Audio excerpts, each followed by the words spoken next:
A lot more on this side of the room than on this side. I wonder what that's about. Closer to the pizza. Huh?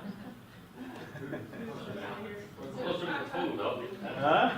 Closer to the food. Closer to the food. Yeah, okay, because I get hungry. Okay, well, I'm going to kind of stand here. Wait, where? I'm supposed to stand somewhere. I didn't make you box. Yeah, yeah. Yeah. Okay. Stand right video. Right here. Right.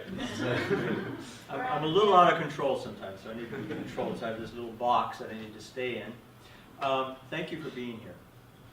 I see some familiar faces, some new faces. And so tonight, what I want to do is I want to share with you some thoughts and some ideas related to the topic of Agile leadership or leadership agility. And this is kind of a thinking person's talk. So it's going to be, some people might feel it's a little dense, especially the night before a major election. Remember we have this election happening tomorrow? It's kind of a big deal. And I think that the ideas here will resonate with what's going on around us. And so what I want to share with you, so I'll talk, how much time do I have actually? What's the... Go by the energy of the room, but usually we go on as 8:30, but... Okay, all right. Not even 7 yet, so... I'll probably talk for about 45 minutes, and then we'll do like a really rich Q&A. And so if you have questions and comments as we go along, feel free to ask them, but just know that I'm not going to engage long conversation until we've gotten through some stuff I want to get through, all right? So, I've been in this world of Agile coaching consulting for since 2003. Actually, even before then, but that's when I got into corporate Agile consulting. And I started doing corporate Agile consulting when nobody else was doing it. I mean, in 2003, nobody was doing it, except for the innovators and the early adopters. All right. And so, what I noticed immediately was that getting the Agile team stuff happening was relatively easy. What was really hard was getting the broader organizational thing happening. And what I also noticed is that you can't just start from the ground up and then work your way up, because it's going to hit the peat moss somewhere. It's going to hit something solid as it goes up. And so I've discovered that you actually need to work in both at the same time. So I'm sharing with you some things that I've learned along the way, both in being on the field, but also I've done a lot of research. So all of these years I've combined research in organization and human development with the work that I was actually doing. So there's always been this sort of feedback between the two. And so this is what we'll be covering tonight. So first of all, I want to set things up. So I want to just introduce a few major points. Won't take a long time to get through that, because the main thing that we're getting to is the game of the Agile leader. But I want to set some things up before we actually get there. So, and again, it'll be about 45 minutes. The purpose of this talk is for you to get a flavor for at least how I think about the role of the Agile leader and what it takes to be an Agile leader.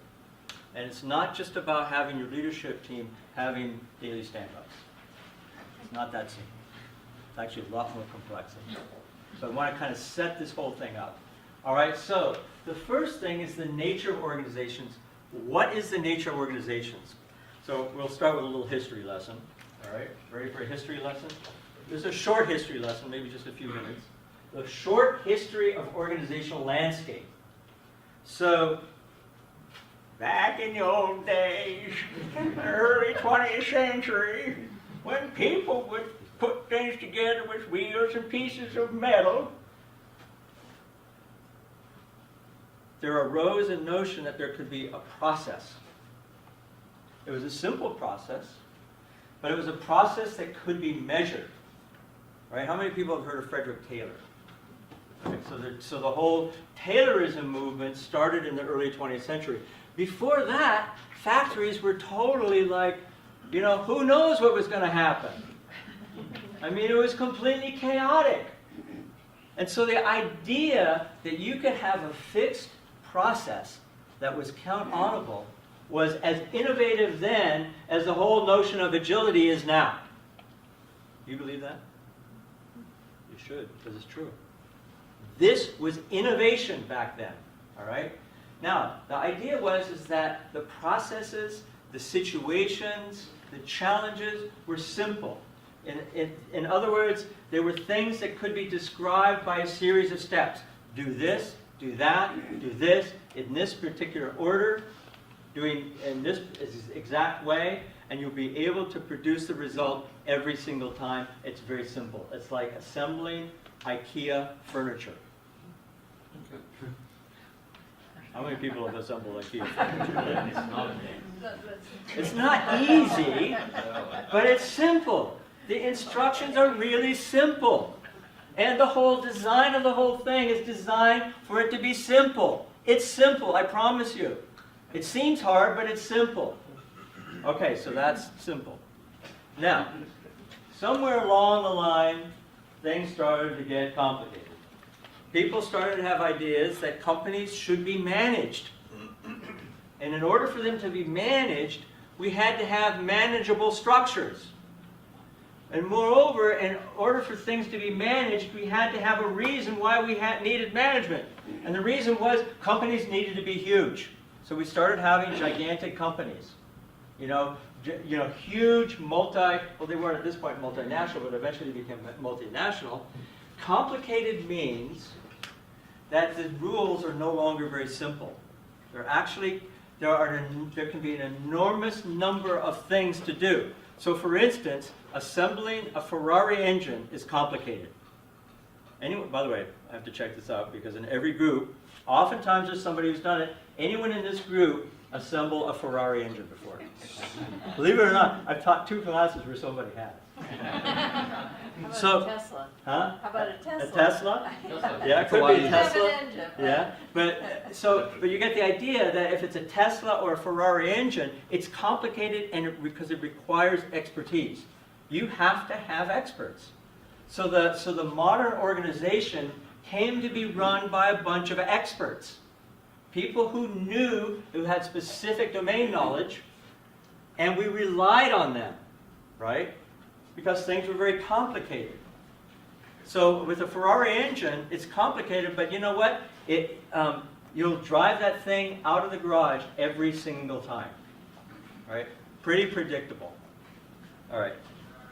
Now, something different happened starting around 20 or 30 years ago, where the situations and challenges started to become what we call complex. Complex is different than complicated. Complicated means you might have lots of steps, lots of moving parts, but their interactions are stable. They don't change. In complex systems, their interactions are very complex. And so the complexity arises not necessarily from the number of things or the number of steps that you have to take, but because of the way everything interacts. So let's just take this apart briefly. So complex means that it's volatile. So volatile means is that something can happen suddenly without very much warning. Now, we may be able to react and recover to it, but the fact remains is that something happens we don't expect, and it's usually sudden. So that's volatile. Another aspect of complex is that it's uncertain. We don't know what's going to happen next. We think we do.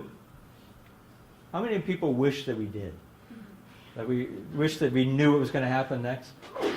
Yeah? Or how many people think that we do? Fundamentally. Come on, how many people plan a vacation? Tell the truth. Tell the truth. Aren't you surprised and annoyed when something happens on a vacation you don't expect? Yeah. Depends. So that's uncertainty. Things are uncertain. That's an aspect of complexity.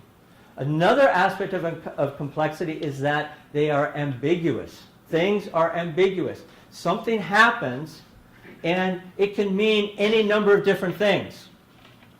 So for instance, there's a market disruption, and we don't know what it means. It could mean this, it could mean that. And one of my favorite organization theorists, Carl Weick, says that most organizational challenges occur as riddles. They're like riddles that you can't quite figure out. So that's the other aspect of complexity. The fourth aspect is that things are emergent.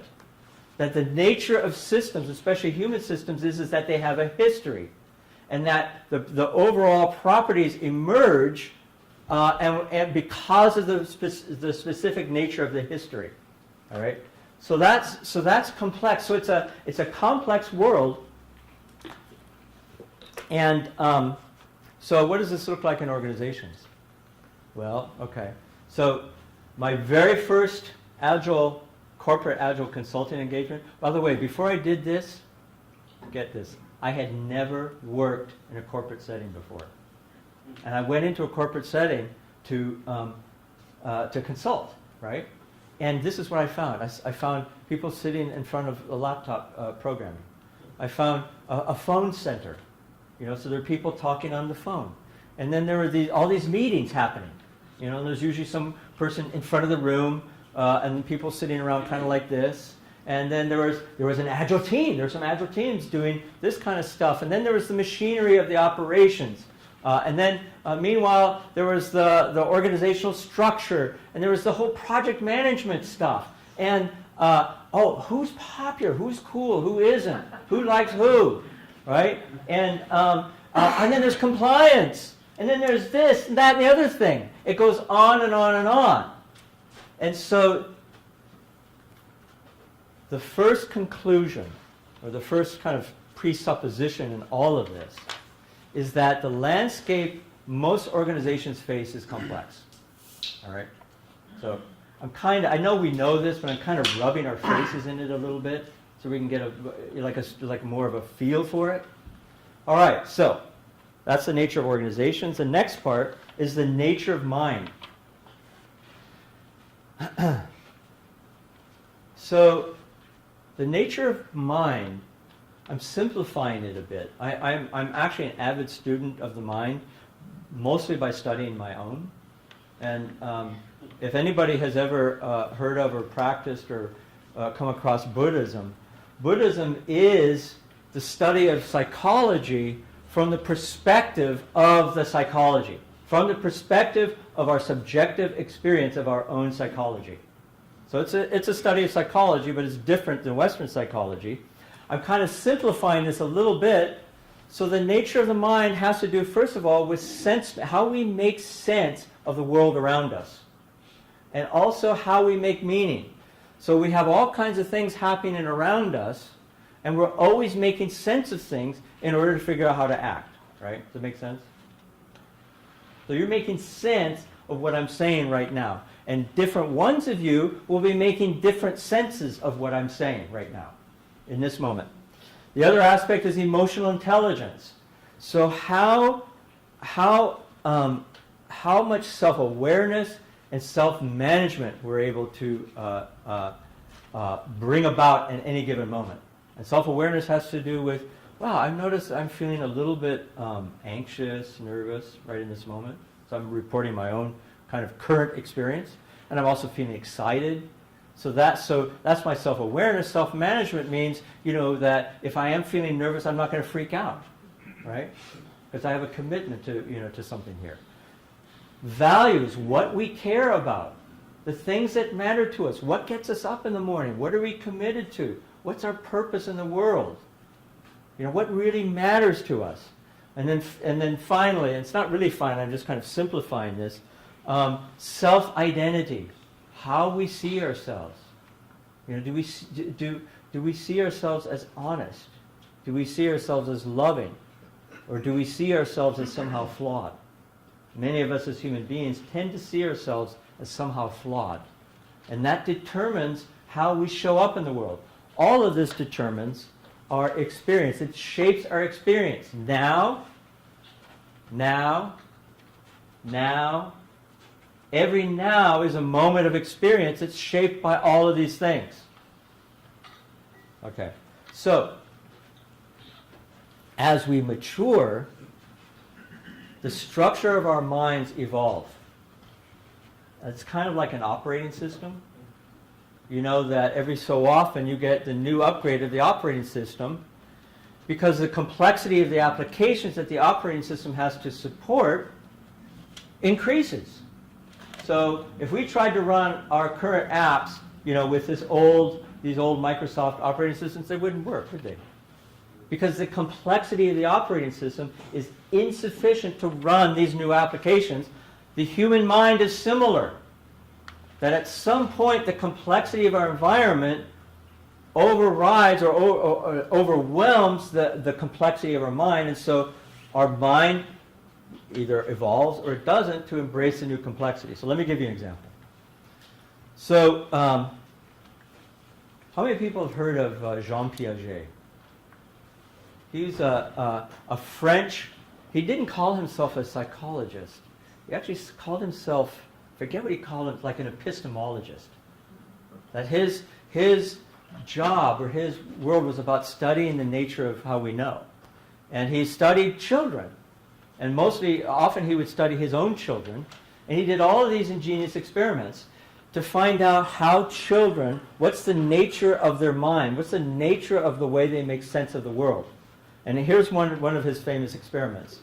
He would sit a child down in front of 3 different glasses, or 3 different beakers, and he had 2 beakers that were identical, that had demonstrably the identical amount of liquid in each of them, and the child would verify that there was the same amount of liquid in both of them, and then the researcher would pour the liquid of one of those beakers into a slimmer but taller beaker, right? And so the liquid would go higher in that slimmer, taller beaker, and then ask the child which one has more liquid in it. The younger child would say the thinner, taller one, because that child is subject to his perception. He thinks that the way he perceives things is the way that it is. Okay? So, do we think that child is stupid? No. Do we? I mean, many of you have had children that age, or they're not stupid. It's just their level of development hasn't grown to that level of complexity that you would see in the 7-year-old child. Look how self-proud he is. He's so proud of himself. Because he's able to see that the taller beaker has the same amount as the smaller one. It has to, because it came from the identical beaker of the other one. Right? So it's not that he's smarter, it's just that the older child has the ability to see the conservation of matter, and it allows that child to deal with greater complexity in the world.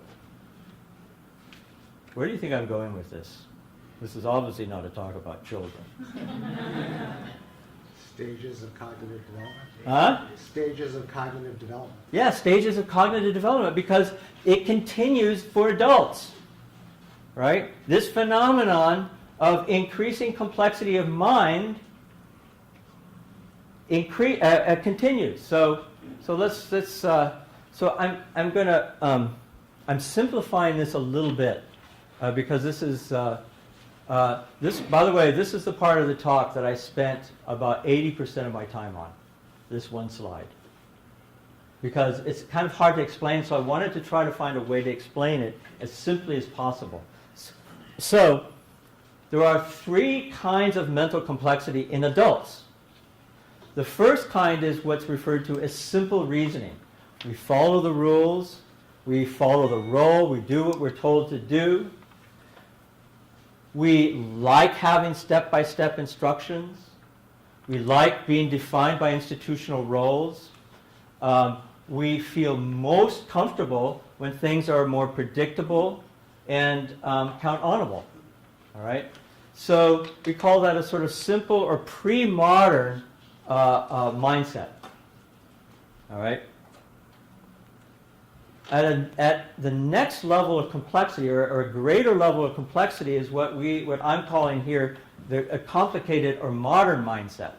which is here we start to see the importance of scientific method, of that rather than following the rules here, we're wanting to invent the rules. We value high IQ, expertise, intelligence. By the way, is this sounding familiar? All right. So this is a lot of what we value in most organizations. All right.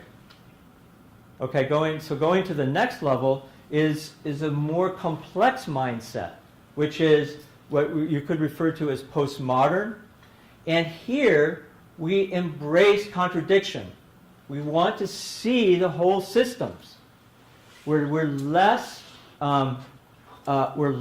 limited by our own egoic identity. We're able to deal with the paradoxes of life. In fact, we expect life to be inherently paradoxical. All right? So, greater complexity of mind. All right? Now, here's how it tends to break up, break out generally, and this is mostly in technically advanced organizations. So pre-modern makes up about 30%, modern makes up about 50%, and postmodern about 20% of the professional population. So, given that most situations that organizations face are complex, is this a problem? Yes. It's kind of a problem, isn't it? As it turns out, most managers and leaders tend to see complex systems as though they are complicated. This has been, I think for me, this has been the predominant experience I have of leaders, that they simply, when we ask, why can't leaders just get it? Why don't leaders get it? Well, to really get it requires a complexity of mind that's beyond where most leaders are at. Does that sound kind of arrogant? Mm-hmm. Yeah, does it? Yeah. Yeah. Yeah. Yeah, maybe it is. But the thing is that there is a way out of this. All right. So let's see. So the second conclusion is the complexity of today's organizations requires an upward shift in the mental complexity of organizational leaders. So that's like the second sort of conclusion or the presupposition. All right. The third thing that I want to lay down before we really get into it is that agility equals organizational agility. So we're all familiar with the Agile Manifesto. It makes a lot of sense from the perspective of delivery agility. When we talk about Agile teams, Agile projects, it makes a lot of sense there. The question is, if all we're looking at, if all we're paying attention to is Agile teams and Agile delivery, we're missing the bigger picture. And this is what we see time and again from the State of Agile survey from, what's that organization again? Version 1. Yeah, version 1. So notice what's top and foremost. It's not getting Agile teams to do Agile well and all that kind of stuff. If they're all related to organization, well, most of them. Inability to change organizational culture, management support, general resistance to change. All of those are huge factors. So the third conclusion is that the next wave of Agile requires agility in leadership to actually create organizational environments that can deal with the increasing complexity of trying to do Agile. Okay, so I'm just going to pause and just see what kind of questions or reactions you have so far. Question. Yep, yep. So does that imply that there is no such thing as a bottom-up agile structure then? I would say there could be a bottom-up, but if all you're doing is bottom-up, at some point you're going to hit a wall. That at some point, and probably early on, you need to start to engage senior leadership in the whole process. And that not just to try to get them to buy into the Agile delivery process, but to literally start to embark on the process of, in a sense, reshaping their own complexity of mind. Yeah. Yeah. Can you just restate the question if Yeah. if we're... Sure, thank you for that. Any other questions or comments or reactions so far as we're going along?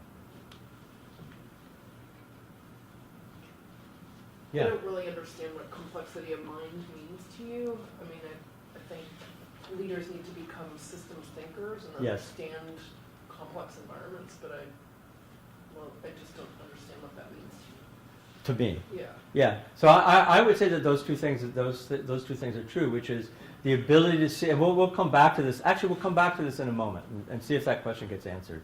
Okay? Thank you. Okay, so the game of the Agile leader. So I would propose that the new role of the Agile leader is both an outer and an inner game. So it's an outer game in that, and that's the domain of impact in the world, in that it's calling on the leader to be able to influence others, first and foremost, to evoke a sense of shared meaning, sense-making across the organization. So rather than telling people what it is, to share with people, here's how I see it, how do you see it? And let's create a sense of shared sense-making together. Skills in facilitating and catalyzing. So what do I mean by catalyzing? Catalyzing means to be able to influence others without necessarily having to go in. So leaders who are catalyzing leaders tend to be able to articulate a vision where we're going in a way that inspires other people. So that's a form of catalyzing others. Creatively applied domain knowledge. Notice the term creatively applied. Being able to apply domain knowledge in ways that other people wouldn't have thought of. And then finally, systems thinking skills, to the point that you just brought up. So these are some of the things that I mean when I talk about higher complexity of mind.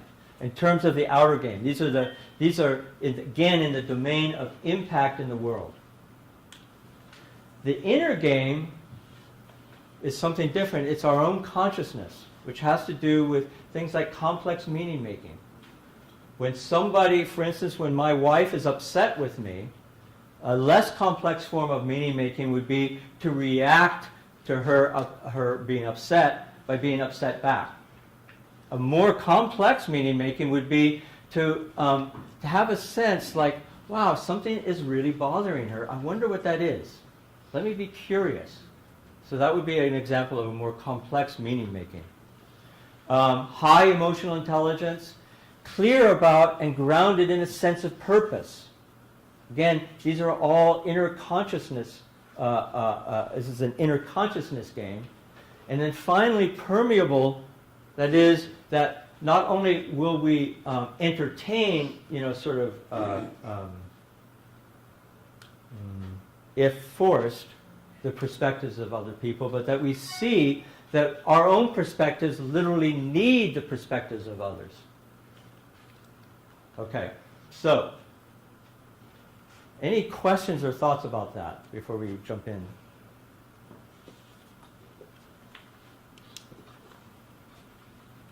How's this going? I'm not quite sure how this is going. I can't tell if it's dull, if it's... is that... Yeah, Clive. Well, I noticed you asked... deep thinking. I noticed you asked this question, does this sound arrogant? Yes. And, I noticed my inner response was, yes, it does, Uh-huh. and that doesn't make it not true. Yes. So I guess my question is, it's like, I see value in this perspective, but I'm also seeing, like, if I try to tell this to one of the leaders that I'm working with, how am I imagining that going to go? How am I going to help my relationship with that leader to tell them that they're just not complex enough in their thinking? Yeah. So that's kind of where I'm... Right. So this is not... So not just... for an answer, just to kind of provoke some... Yeah, and I want to be careful what gets provoked, Because certainly what I'm not saying is that this is a conversation you would have with a leader. So ultimately, where this is all going is that there are technologies to help leaders develop their complexity of mind. Executive coaching is one of them. Other things are others. So I definitely would not. Although, actually the thing is we do talk about leaders with this language, and you know what? It's not as off-putting. I mean, a lot of leaders actually recognize that their own complexity of mind or lack thereof gets in the way of their leadership. Leaders that are really willing to be truthful and honest about it. Yeah. So was there another kind of something that I thought I saw him? Yes. Yes. Sometimes it's easy for people to recognize complexity in their own mind, but view the lives of others as complicated. Yes. Kind of like fundamental attribution error. Kind of like what? Fundamental attribution error. We tend to, we often oversimplify why other people do things, and we tend to see lots of complicated reasons why we do things ourselves. So I think a lot of leaders see their world is very, very complex and probabilistic, not deterministic, that often expect their organizations to be very deterministic. Yeah, so I would say that would be an indication of a less complex mind. A more complex mind would be permeable to the perspectives of others, would actually be willing to admit, wow, I don't see what it's like over there. I'm really curious. Let me find out. Permeability is hard. Yeah. Is heart? Hard. Hard. Yeah. Oh yeah. Yeah. I'm not saying any of this is easy. I'm just saying that it's necessary. So the outer game. So what is the outer game of an Agile leader? So we can think of this in terms of these 4 different windows and quadrants. I'm taking a lot of shortcuts right now. So how many people here are familiar with Ken Wilber's 4 quadrants, or have seen it, or right? Okay. So this will be a little familiar for those of you who've seen this before. So these are 4 different perspectives on any organizational situation. All right. The first perspective is leadership. So when we think about how can we create greater organizational agility, one of the places we look is how can we grow more leaders? All right, so that's leadership. The next quadrant down is culture and relationships. What's our culture like? What are our relationships like? What's the capacity of our relationships to promote healthy interaction and collaboration, all that kind of stuff? What are our practices and processes? Do they support greater agility, or do they slow it down or frustrate it somehow? Same thing with structures, organizational structures and systems, reporting structures, performance management structures, all the various structures that define our organizational environments. So the 4 roles of the Agile leader look like this. There are literally 4 different roles. The first one is a coach leader. And as a coach leader, I am committed and interested in growing other leaders. That I know that to create an environment of organizational agility, I have to grow more leaders. I have to create a collective leadership culture. If we go down to culture and relationships, the role of is the facilitative leader. Very different than the coach leader. And here, as a facilitative leader, my goal is to orient shared vision and purpose and alignment. Right? A very different kind of role that an Agile leader needs to be able to step into is the business leader, where here we're focused on the nuts and bolts, what it takes to maximize product lifecycle profits. And then finally, down at the bottom, whoops, sorry if I got you. Down at the bottom, there's structures and systems. The Agile leader becomes a systems leader, becoming obsessed with resolving any kind of challenges and impediments systemically. So these are 4 different roles, outward-facing roles of an Agile leader. Okay. Thoughts? Okay. So coming back to this, any thoughts or questions about this? We're about ready to add yet another wrinkle of complexity here. Okay. So at the same time that we're looking at these four quadrants, so any aspect of organizational life can be looked at from each of those four quadrants. At the same time, organizations go through stages of cultural development, just as individual humans do. And the first level of development is referred to as conformist or role-driven amber. And here, this is a culture that is about creating stability. It's about predictability. It's about absolute truth. So it's, in a sense, it's kind of the foundation of what we rely on. We rely on stability. We rely on things to be on time. We rely on predictability. And for a long time in the 20th century, people relied on this. They relied on lifetime employment. And so for quite a while, companies were centered in conformist role-driven amber. The next evolution up is achievement, results-driven orange, which is all about, suddenly it's about pragmatism, it's about innovation, it's about achieving, getting stuff done. We don't really we don't care so much about how we get things done, we care about that we get things done. So it's about achievement, it's about results, it's about competition, meritocracy, all of these kinds of things. As we go up, each of these, by the way, is a level of greater complexity. That is, it's a culture that's able to deal with greater complexity, is pluralistic or relationship-driven green. And here, we start to be able to recognize and honor the complexity and the diversity of our world. So here, complex thinking starts to come online. And then finally, going up into teal, evolutionary or purpose-driven teal, here we have a kind of a culture which almost totally disidentifies with ego and is far more purpose-driven and much more adaptive. So here we have the possibility of true organizational agility to happen. Okay. Just let that settle for a second.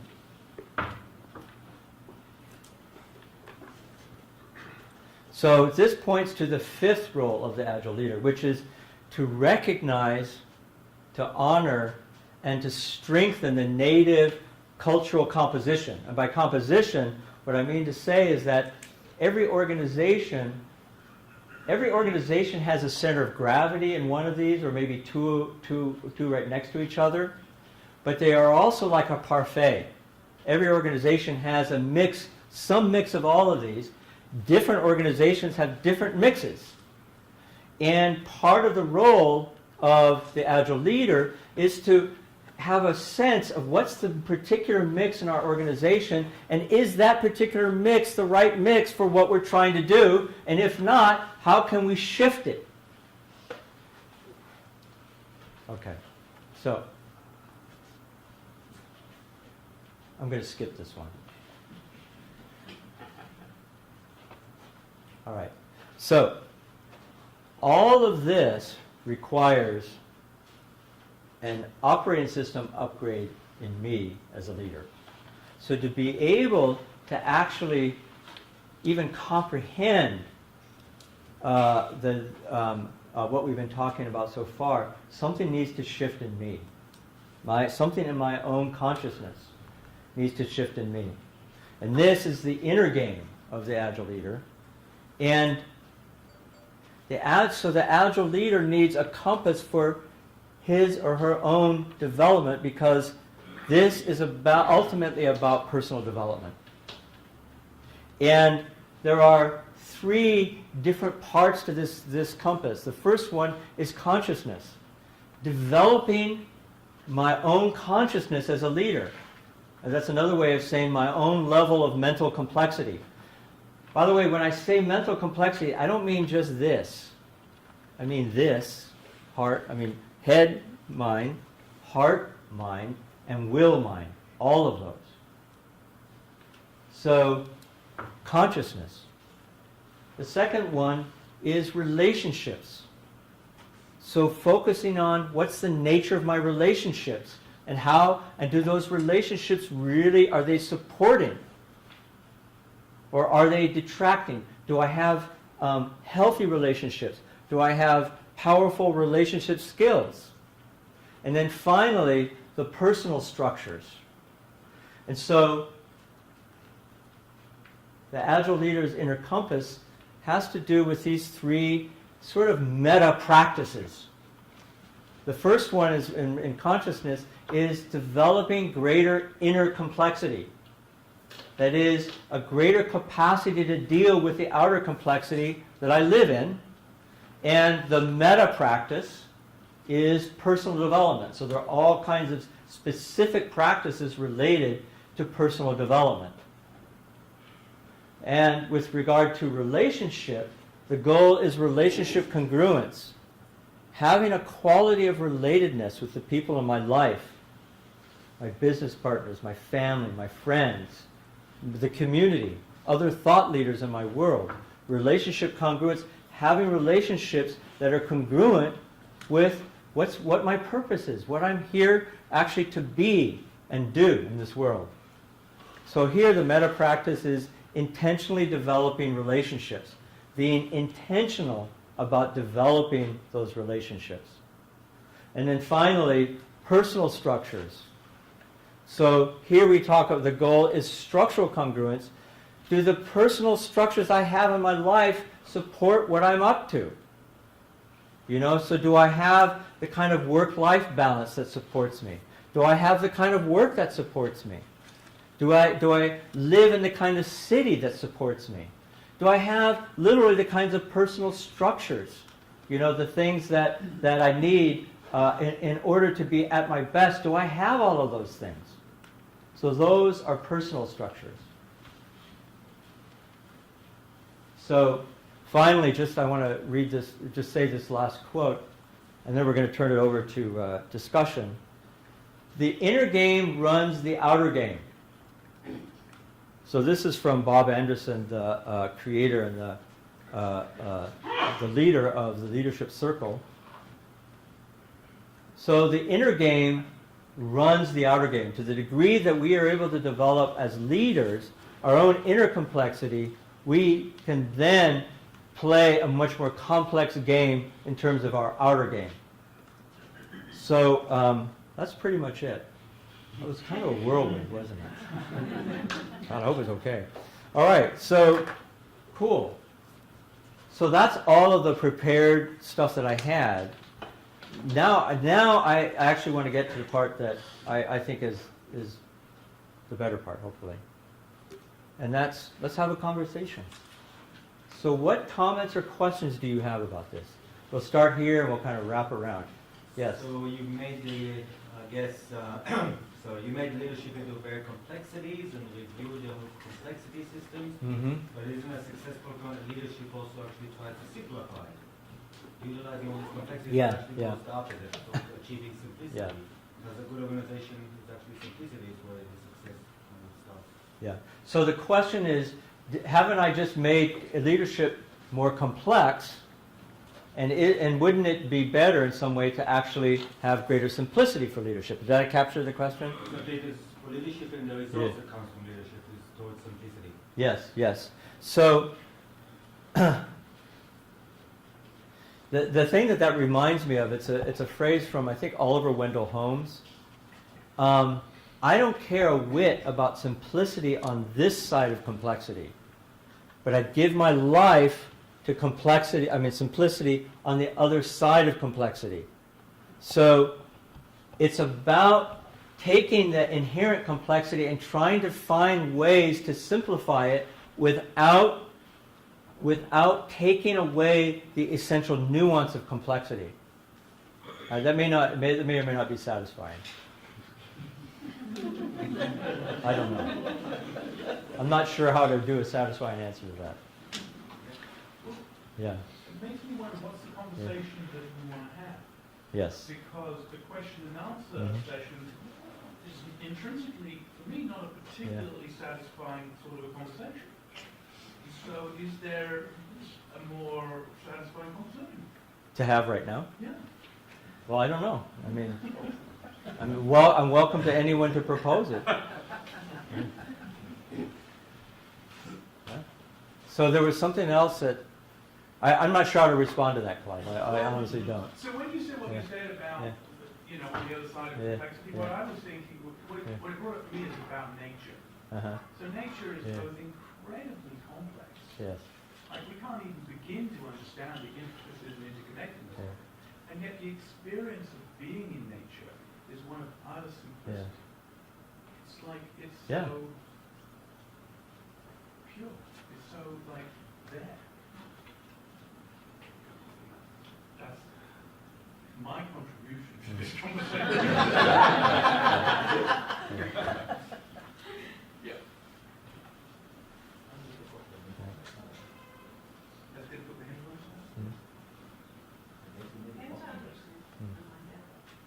Yeah? Yeah? He said, Did he just make it very complex for you? No, not at all. I just don't know how to respond to that. I honestly don't. I mean, it depends on whether or not you think this is complex. I don't know. This room and the human system here has a complexity within it, Yes. which we could try to elicit, Yeah. or we could reduce it to the simplicity of Yeah. listeners, Yeah. expert, question, Uh-huh. response. Like, collectively, Mhm. we decide that by the way that we engage with them. Okay. So. Get the time and how fast you want to go home. So who else? Yeah. I just wondered about your thoughts of the relationship between all of this and Peter Senge's concept of personal mastery. Mm-hmm. Are they the same? Are they different? Are they? So the question was the relationship between this and Peter Senge's notion of personal mastery. I think they're related, and in that, in Peter Senge's notion of personal mastery, it's about personal mastery. So for me, what Peter Senge is talking about is what I'm referring to is the inner game.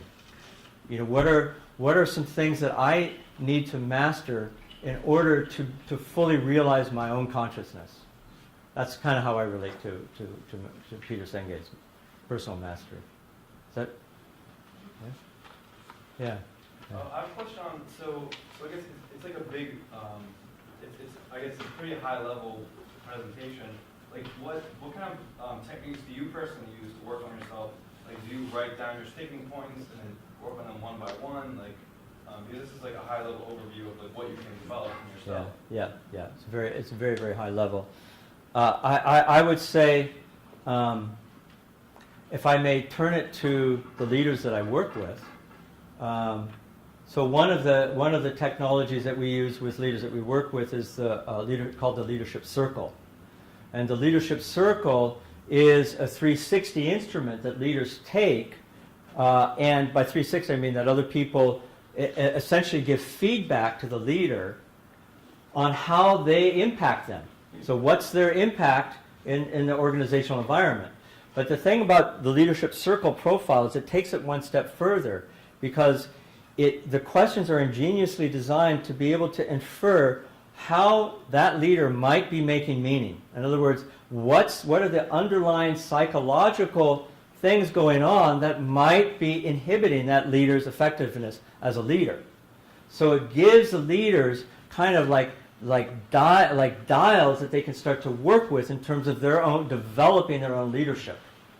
And so we do work with leadership teams where they all take this leadership circle profile and they work together as a leadership team, both individually, developing those parts of their leadership where they may be limiting themselves in terms of their own inner beliefs, the way that they make meaning, and then they work together as a team to develop that. So that would be one example of how leadership teams and leaders could do this kind of work. Okay. Is that useful? Yeah, like a way to improve, yeah, I agree. Yeah. So that would be one. Yeah. This Yeah. is sort of a follow-up to the gentleman's initial question. Is, Yeah. Which gentleman? I don't know your name, with the Fine. deeper thinking gentleman. Yeah. So, do you give this talk to organizational leaders?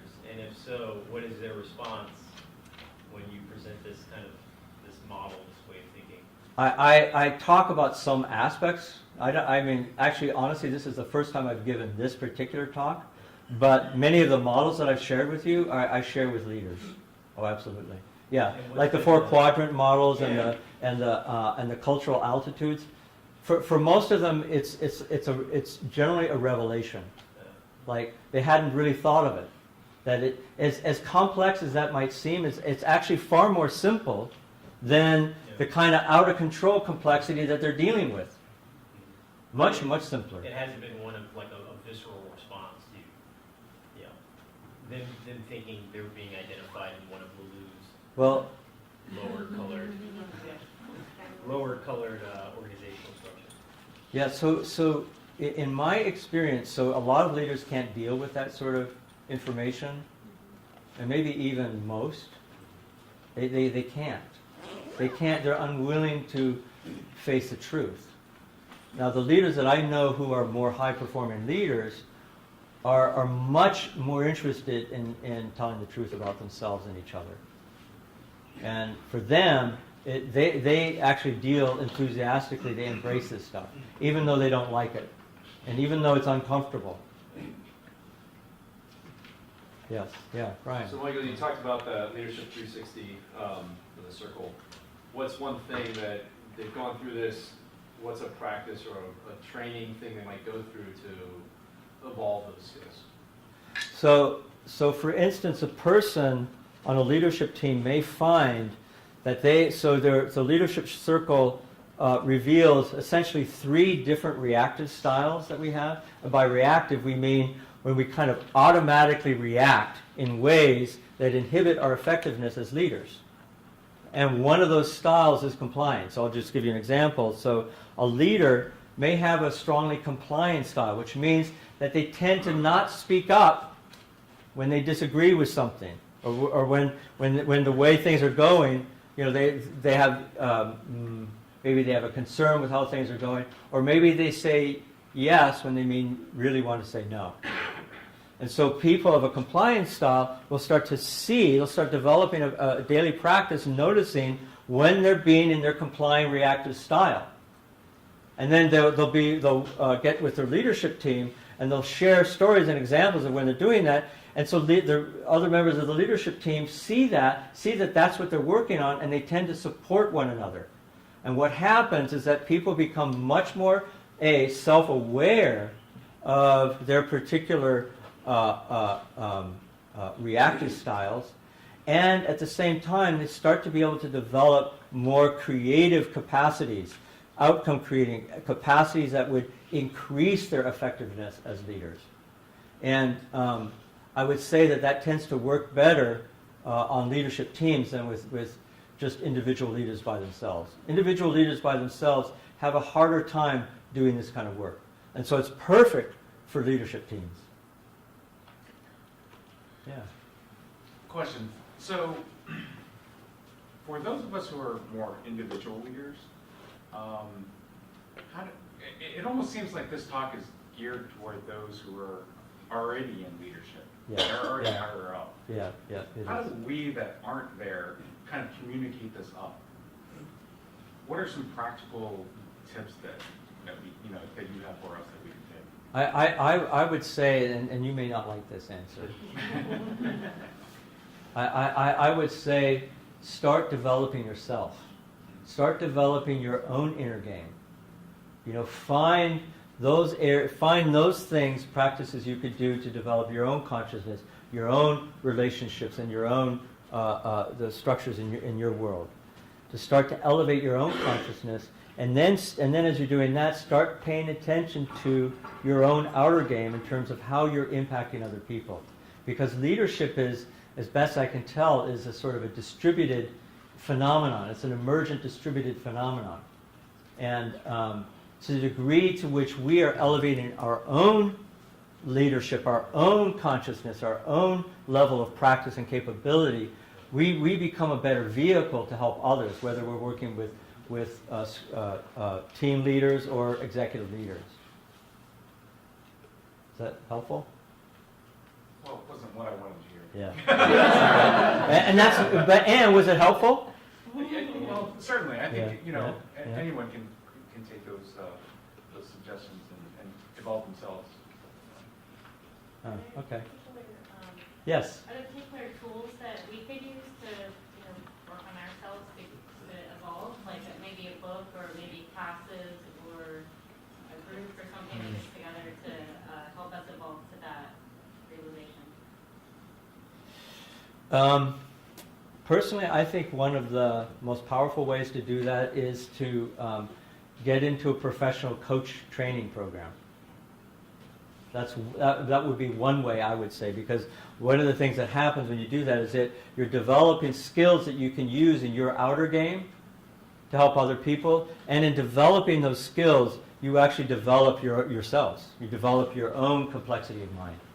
That would be one thing that I would suggest. Thank you. And leadership circle is another tool that you could use. Yeah. I'm a great admirer of Elon Musk. Mm-hmm. And this is a guy that, at least ostensibly, seems to be doing a lot of complex things with his companies. Are you aware of within his organizations he applies down this kind of thinking, agile thinking? I must confess, I don't know who this person is. Can you say that? Yeah, say Maybe that. I'm not pronouncing it right. Tesla, SpaceX. Yeah. A lot of innovative things. Yes, yeah. I don't really know his work. So Okay, yeah, okay, yeah, all yeah. right. Yeah, probably should, but Might I check don't. him out. Yeah, sure. Yeah. He's on so, the web. Yeah, but by the way, there's nothing. I mean, all of this comes from elsewhere, right? So I literally didn't make any of this up. I mean, there's a tremendous amount of great work being done by leaders and thought leaders and philosophers and psychologists and coaches and consultants all over who are working on this stuff. So it's actually an amazing time to be alive and doing the kind of work that we're doing. Yeah.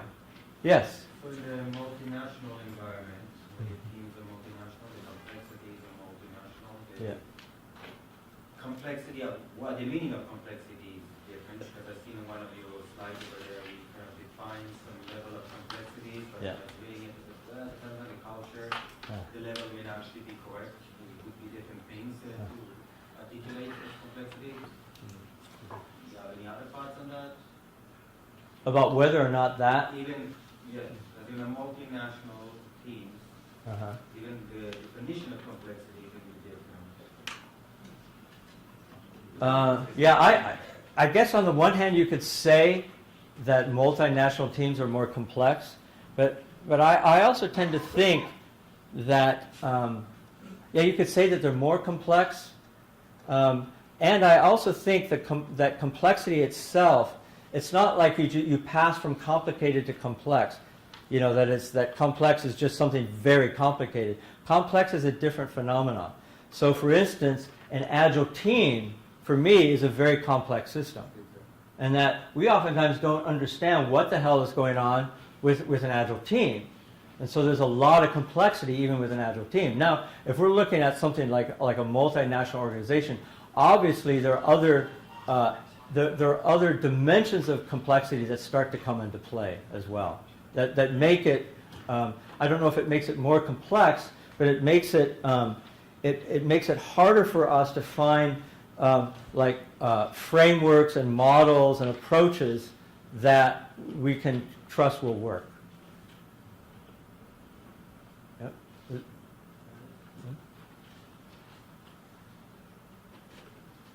What else?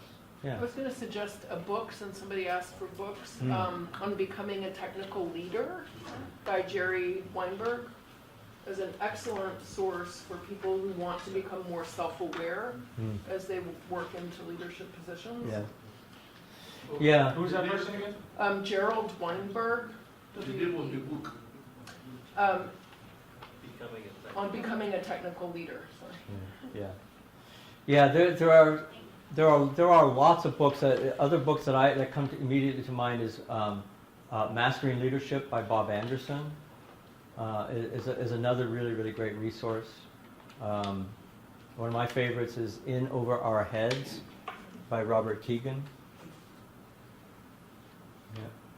Like, what about any of the stuff, blanket on the name, but written multiple emotional intelligence books? Yeah. Goldman, yeah. Yeah, Goldman, yeah. Yeah, I think, any of these books are, there are too many for me, to say, but there's just, there are a lot of them out there because there's a lot of people thinking about this stuff. Yes, right over here. She was there first, so. Oh, okay. All right. I was Yeah. thinking about the 7 Habits by Stephen Covey. Yeah, yeah. Everything that you have said here is Yeah. principle-driven, Mhm. like improve yourself first, and then, the relationships will improve, and so on and so forth. So that's a book that comes to mind. Yep. Yep. Yep. Yes. I was thinking you just answered his question about complex and simple leadership Yeah. business. Because previously, when we had a complex leadership, we put things on a spreadsheet and try to do task management. Right now, with a complex team structure, I've made my job simple or Yeah. stressful, but I allow the team to operate. Yes. At a high level, I can allow 6, 7 different people to Uh-huh. operate, as long as they follow the general guidelines. My job has kind of become simpler. I'm no longer a taskmaster and no longer looking at exactly what they're doing, but they are achieving things at a very high level. Have I not made leadership simple using a complex, accepting the complexity of the leadership right now? I've made my leadership role simple. Possibly. I'm just But- thinking maybe you just perfectly that you answered it Yeah. correctly. However, what you may also be doing is simply creating space for dealing with the more really complex challenges. Correct. Yeah. That is true. Yeah. That's Yeah. always there. Yeah. Yeah. Oftentimes, leaders and managers keep themselves busy with all kinds of complicated tasks and avoid the more complex things that are right in front of them. So that's what the inner study comes in, right? Yeah. Yeah. Yes. In the Yeah. lean thinking world, everybody's a leader, Yeah, right? yeah. And so when I hear you talking about leaders and executives Yeah. leadership and coaching executives, I think of it as something very different from my concept of what is required for organizations to really do the kind of sense making to survive Yes. in this complex environment that we have, just generally. So I guess I'm asking sort of what your view is on, why are we focusing on coaches and coaching executives and not maybe on a broader distribution of these skills to everybody, to your point over there? Good question. One of the things that we teach managers is basic coaching skills. That, again, part of the role of the leader and manager is to grow other leaders. And one of the ways to do that is through coaching. And, coaching more throughout the organization. So the idea of leadership happening just at the top, it's unsustainable in the face of complexity. So leaders that are embracing this new sort of approach to dealing with complexity recognize that they have to grow leadership throughout the organization. That leadership